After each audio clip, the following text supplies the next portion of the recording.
Dear students, class 11th A and B, chapter 5, doping. Concept of doping.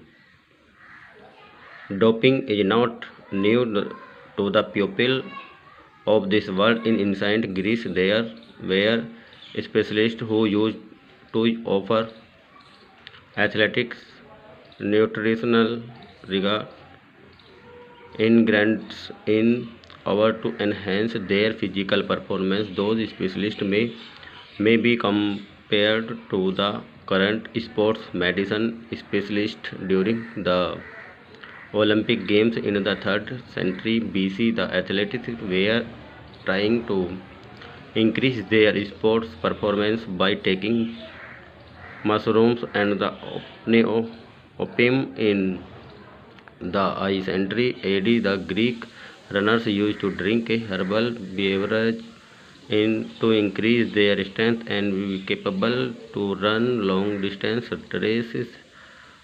Gladiators are also reported to use various substances for enhancing strength. In the modern era, the use of the performance enhancing substance and the techniques by the top sports person of the world has been a present issue in the world of sports for nearly 4 decades. Since the beginning of 21st century, many athletes are engaged in taking such substances. Some of them have been tested positive, such as team management by Jones, Merritt, Join and the swimmer Mitchell Helps etc.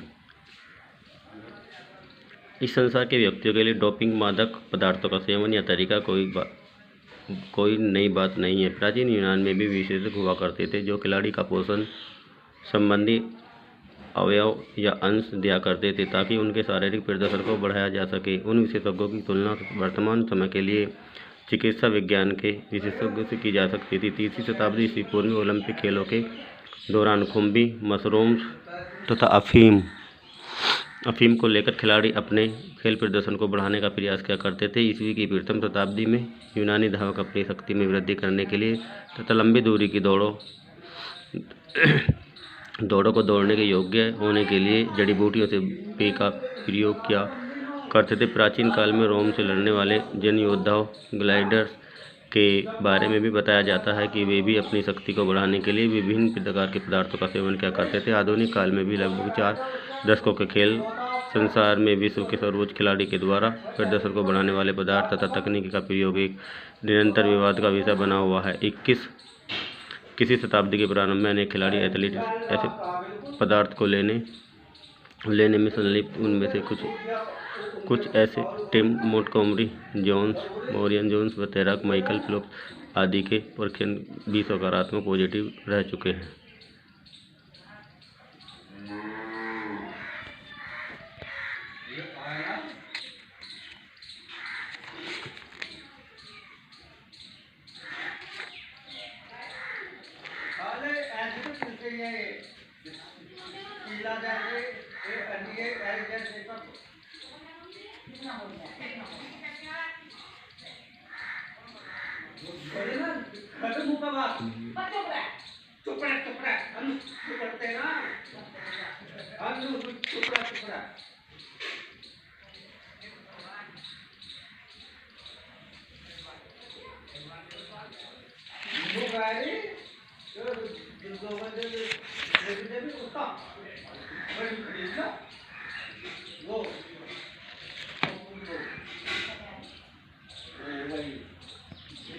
According to International Olympic Committee, doping is the use of any method is a substance that might harm the athlete in the course of the gain and the unfair advantage over these herb allows competitors in fact doping in this use of the probability substance or methods designed to enhance an athlete's physical or mental ability or to mask the use of the substance method during preparation for in participation in a sports competition।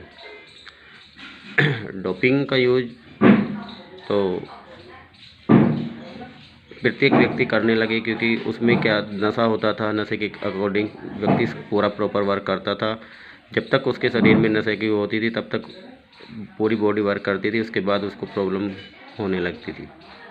According to World Anti Doping Agency वाडा, doping is defined as the occurrence of one or more of the anti-doping rules violations at support of the Article 2.1 through Article 2.8 of the Code।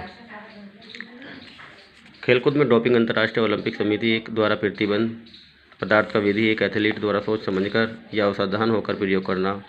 वास्तव में ऐसे पदार्थ प्रतिबंध का होना अत्यंत जरूरी है, क्योंकि कुछ एथलीट इन प्रतिबंध पदार्थों विधियों का प्रयोग करके अपना खेल प्रदर्शन बढ़ा ले हैं। इसके साथ साथ वे पदार्थ एथलीटों पर हानिकारक प्रभाव डोपिंग के वास्तविक अर्थ में भलीभांति परिचित होने के लिए।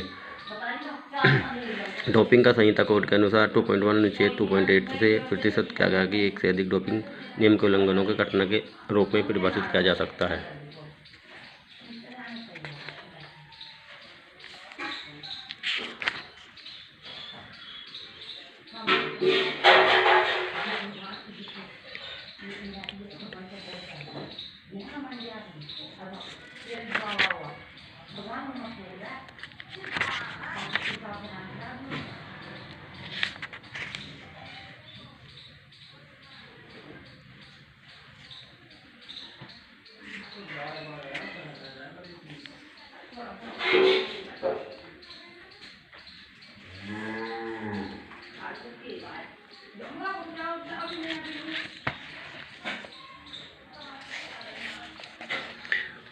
परफॉर्मेंस इनहेंसिंग सब्सटेंस, प्रदर्शन को बढ़ाने वाले पदार्थ। स्टिमुलेशंस, उत्तेजक। Stimulants are the related to a group of the drugs that enhance alertness and physical activity by increasing heart and breathing rates and the function of the brain. Indeed, stimulate the body both physically and mentally. They improve the reaction time and reduce the feeling of fatigue. They also increase aggressive cocaine, ephedrine and adrenaline of the commonly used stimulants, which is a use of the athletes. These are taken orally by nasal spray and by injection। उत्तेजक दवाएं drugs के एक समूह के संबंधित होते हैं जो मस्तिष्क के कार्यों व हृदय के धड़कने की दर तथा सांस लेने की दर को बढ़ाकर सतर्कता तथा शारीरिक क्रिया को बढ़ाते हैं। वास्तव में उत्तेजक शरीर को दोनों प्रकार के शारीरिक व मानसिक रूप से उत्तेजित करते हैं। वे प्रतिक्रिया समय को अच्छा करते हैं तथा थकावट की अनुभूति को कम करते हैं, आक्रामकता को भी बढ़ाते हैं। एम्फेटामाइन, कोकीन, एफेड्रिन, एड्राफेनिल आदि सामान्यतः प्रयोग किए जाने वाले उत्तेजक को जिनका एथलीटों द्वारा प्रयोग किया जाता है उनके मुंह के द्वारा, नाक से स्प्रे के द्वारा तथा टीके के लिए जाते हैं। Anabolic steroids stimulate the growth of the muscles and helps athletes to train harder and recover repeatedly by increasing the muscle size and the strength by enhance of performance in sports। Distanol, methanol and oxydoronol are common anabolic steroids. These are taken orally or by intramural injections। Anabolic steroid मांसपेशी की वृद्धि को सक्रिय उत्तेजित करती है तथा athlete को कठिन प्रशिक्षण तथा तुरंत उभरने अर्थात पुनः शक्ति प्राप्ति में सहायता करती है। मांसपेशी का आकार तथा शक्ति में वृद्धि के द्वारा खेलों में प्रदर्शन को बढ़ाती है। टेस्टोस्टेरोन, मेटेनोलोन व ऑक्सीडोरोन सामान्यतः एनाबॉलिक स्टेरॉइड होती है। इनको मुख के द्वारा या मांसपेशी में लगाए जाने वाले टीके के द्वारा लिया जाता है। पेप्टाइड। थर्ड है पेप्टाइड हार्मोन्स।